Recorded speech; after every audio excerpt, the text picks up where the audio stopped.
آپ کشمیر کا ذکر کر رہے تھے. امریکہ کے نو منتخب صدر اسود جو ہیں انہوں نے کشمیر کا ذکر کیا ہے اور ساتھ یہ کہا ہے کہ بش نے عراق میں جانے کی غلطی کی تھی. میں آہستہ آہستہ عراق سے فوجیں کم کر کے افغانستان اور پاکستان کے علاقے کے معاملات کو پہلے طے کروں گا. ٹھیک. اور یہ معاملات طے نہیں ہو سکتے جب تک کہ کشمیر طے نہ ہو. ٹھیک. بڑی دلچسپ بات ہے. تھنکرز اور انٹلیکچوئلز امریکہ میں اور تھنک ٹینکس یہ کہتے ہیں کہ امریکہ پلان کر رہا ہے کشمیر میں اپنے اڈے جمانے کا، کیونکہ اب یہ اگر ہو جائے تو میرا خیال ہمیں بھی سوٹ کرتا ہے. نہیں، امریکہ کے ہونے سے ہمارے تو خلاف ہی کام کر رہا ہے نا وہ. ٹھیک ہے. وہ پاکستان اور چین کو ڈی لنک کرنے کا پروگرام ہے. اگر ان کی موجودگی ہو جائے اس علاقے میں، جو علاقہ آج یہی وجہ ہے کہ گوادر میں چائنا کو سیکنڈ فیز نہیں شروع کرنے دینے جا رہے. وہ یہاں سے دیکھیے جو پلان بنا تھا کاریڈورز کا سینٹرل ایشیا تک جانے والا، وہاں سے یہ جو کراکرم ہائی وے کی توسیع کریں اور پھر یہاں سے گوادر سے لنک کریں، مڈل ایسٹ سے لنک کریں. اس سے ایک تو مڈل ایسٹ کو اور گوادر کو علیحدہ یعنی بلوچستان کو اور گوادر کو علیحدہ کرنے کی باتیں کر رہے ہیں، ایک کشمیر میں اپنے اڈے بنانے کی باتیں کر رہے ہیں. اور کیونکہ چین کو ڈی سٹیبلائز کرنا اب ان کا پروجیکٹ ہے. ٹھیک. تو میں سمجھتا ہوں چین نے جو پاکستان کے ساتھ دفاعی معاہدے کو اپ گریڈ کیا ہے وہ ان چیزوں کا ان کو احساس جواب دے. جی صاحب آپ کی طرف آتے ہیں. دو چیزیں پوچھنا چاہوں گا. ایک تو ہم دیکھ رہے ہیں کہ مسلمانوں میں بڑا ریپڈ ریڈیکلائزیشن ہے، خاص طور پہ برطانیہ میں جس انداز میں دیکھا جا رہا ہے. دوسری طرف ہمارے تھنک ٹینک، ہمارے اخبارات اب یہ کہہ رہے ہیں، ایڈیٹوریل کل دیکھیں اخبارات کے، تو یہ ہے کہ یہ اپنے گھر کا جو میس ہے اس کو کلیئر کرنے کی ضرورت ہے in terms of removing all these جہادیز اور یہ جو سارے ہیں. آپ یہ کیسے دیکھ رہے ہیں دونوں چیزوں کو؟ دیکھیے پاکستان میں ہمیں جو ساری پرابلم ہو رہی ہے، کیا اس سے انکار کر سکتا ہے کوئی کہ باہر سے را اور انڈین اور سی آئی اے کا انفلوئنس اور انٹرفیرنس نہیں ہے؟ آپ اسلام آباد میں امریکن ایمبیسی کو دیکھیے، یہ ایمبیسی نہیں ہے، ملٹری گیریزن ہے، ملٹری فورٹ ہے. اس کے اندر دنیا کا سب سے بڑا سی آئی اے ہیڈ کوارٹر یہاں اسلام آباد میں قائم ہوا ہوا ہے. پاکستان کو ان سب چیزوں کو ریشنلائز کرنا چاہیے کہ اتنی بڑی سی آئی اے کی پریزنس اسلام آباد میں کیا کر رہی ہے. We need to cut them down to size first. کیسے کر سکتے ہیں جی؟ مطلب یہ ہاں the question اب یہی بات ہے. تو نہیں کر سکتے ہم. دیکھیے اب یہی بات ہے، پہلے ڈائگنوسس کریں، سولوشنز بہت نکل آئیں گے.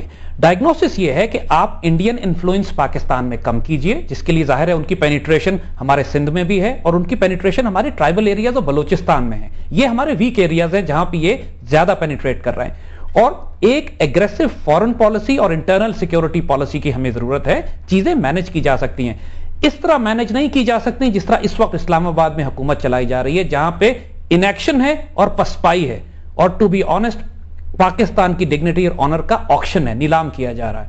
اس طرح تو معاملہ نہیں چلے گا.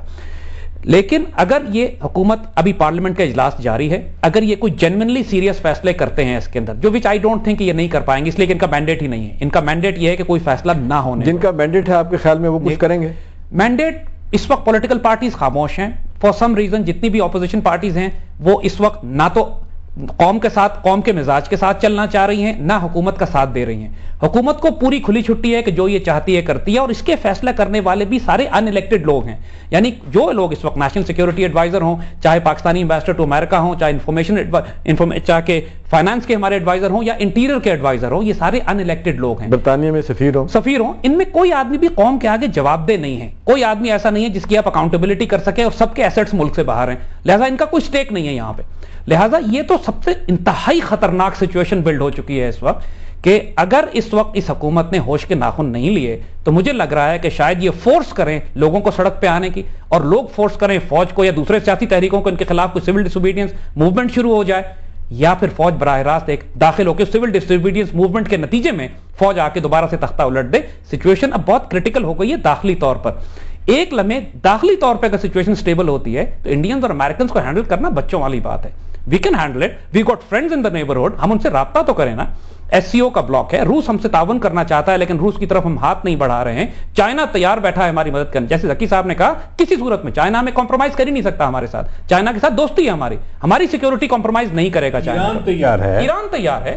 سعودی عرب اور دوسرے ریجن والے ممالک امریکن کے خلاف شاید اتنا نہیں جا سکیں، لیکن وہ ہمارے بہت دوست ہیں. اگر ایک سٹیبل گورنمنٹ ہوتی ہے یہاں پہ تو وہ ہر طرح کی فائنینشیل بڑی خطرناک بات اس سینس میں کی جا رہی ہے کہ جو خطرناک بات کہیں یا وارن کرنا کہیں جس انداز سے ایسا بات کر رہے ہیں، آپ سمجھ رہے ہیں کہ حالات اس طرف جا رہے ہیں. اب ہم دیکھ رہے ہیں اکنامک فرنٹ پہ ٹوٹل کلیپس ہو چکا ہے، جو ہمارے حالات ہوتے چلے جا رہے ہیں. دیکھیے جی، عام آدمی جو پریشان تھا اس نے تو ریئیکٹ کیا کہ بھی یہ ملک کی سوورنٹی کا سوال ہے، وہ چاہتا ہے کھڑا ہو جائے، لیکن حکومت جس انداز سے فیصلے کر رہی ہے کہیں لگ نہیں رہا کہ حکومت کچھ کرنا چاہتی ہے. آپ امریکہ سے ڈرتے ہیں. امریکن کولیپس جو اکنامک کولیپس امریکہ کا ہوا ہے، آپ اس کا اندازہ نہیں لگا سکتے. اب کہتے ہیں $20 ٹریلین کا نیا ان کے پاس آنے والا ہے. امریکہ کے اس کی جی ڈی پی 15 ٹریلین کی ہے، جو کہ دنیا کی کوئی 24% ہے، لیکن امریکہ کی لائبلٹیز اس وقت 53 ٹریلینز کی ہیں، اور ان کے بینکوں کی جو حالت ہوئی ہے. لیکن دھونس ڈالنے کی زبان تو آج بھی بش صاحب کہتے ہیں جس پہ ہم نے کرنا ہوتا ہے. دھونس ڈالنے اس لیے کہ امریکہ نے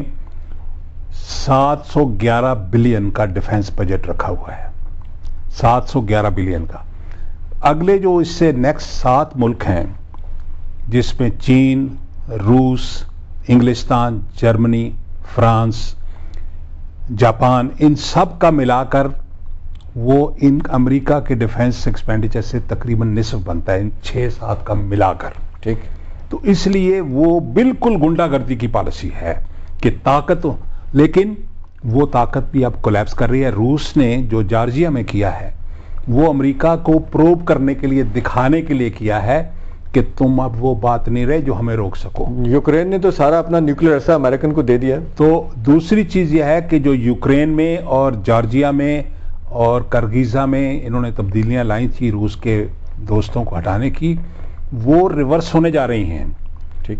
اور جو امریکہ نے بات چیت طالبان سے شروع کی تھی، وہ کیوں کی تھی؟ کیونکہ روس دوبارہ شامل ہو گیا ہے افغانستان کے قضیے میں. ٹھیک. تو اس لیے اب وہ پریشان ہیں. پاکستان کے اوپر دباؤ اس لیے ہے کہ ادھر ان کو ساتھ، اب یہ جو ان کی سپلائی لائن کی ہم نے بات کی تھی، اب روس سے بھی منتیں کر رہے ہیں کہ ہمیں آلٹرنیٹ سپلائی روٹ دیا جائے. وہ تو ان کے لیے پاسبل نہیں. لوگ کہتے ہیں کہ اگر مل بھی جائے تو جتنا وقت لگتا جو کچھ بھی ہے، تو اس لیے پاکستان کو یہ سوچنا چاہیے کہ ان کا ہمارے اوپر جو پریشر ہے، ہمارے اوپر اتنی گنجائش ہے ہم میں کہ وہ ڈیپینڈنٹ ہے ہمارے اوپر. افغانستان میں رہ ہی نہیں سکتے پاکستان کے تعاون. ایسا ہم دیکھیں ہیں کہ جس طرح کہہ رہے ہیں کہ ڈیپینڈنس اتنی زیادہ امریکہ کی ہو چکی ہے، ہمارے بغیر رہ نہیں سکتے، لیکن ہم یہ دیکھ رہے ہیں کہ جس انداز سے نیٹو کہ یہاں پہ سپلائی لائن کو کٹ کیا گیا، 250 ہم دیکھ رہے ہیں کہ ٹرکس جو ہے نا ان کو تباہ و برباد کر دیا گیا. اسی وجہ سے امریکی کہہ رہے ہیں کہ جی رشیا سے ہم نیا کوئی کانٹیکٹ لے کے راستے سے وہاں اپنی سپلائی لے کے جائیں. بدلتے ہوئے حالات میں دیکھ رہے ہیں کہ ایسی سچویشن بنے گی کہ امریکہ جو ہے وہ اب روس پہ بھی تکیہ کرنا شروع کرے گا. دیکھیے، روس تو چاہتا ہے کہ امریکہ افغانستان میں جائے اور پھنسے، لہٰذا روس تو کہہ رہا ہے کہ پرانا بدلہ اترے. وہ تو کہہ رہا ہے کہ میں آپ کو کوریڈور دیتا ہوں، آپ ایسٹرن یورپ کے تھرو آئیے اور ترکمانستان اور روس کے تھرو ہوتے ہوئے آئیے اور افغانستان میں. لیکن اکنامکلی یہ اتنا مہنگا پڑے گا کہ یہ ناممکن ہے کہ امریکنز کے لیے کہ سسٹین کر سکیں. اس سے زیادہ خطرناک آپشن جس کو امریکنز کنسیڈر کر رہے ہیں اس وقت، جو آج ہم بتانا چاہیں گے، انہوں نے 2 aircraft carrier battle group Pakistan کے ساحل سے دور گلف آف ہرمز کے پاس کھڑے کیے ہوئے ہیں.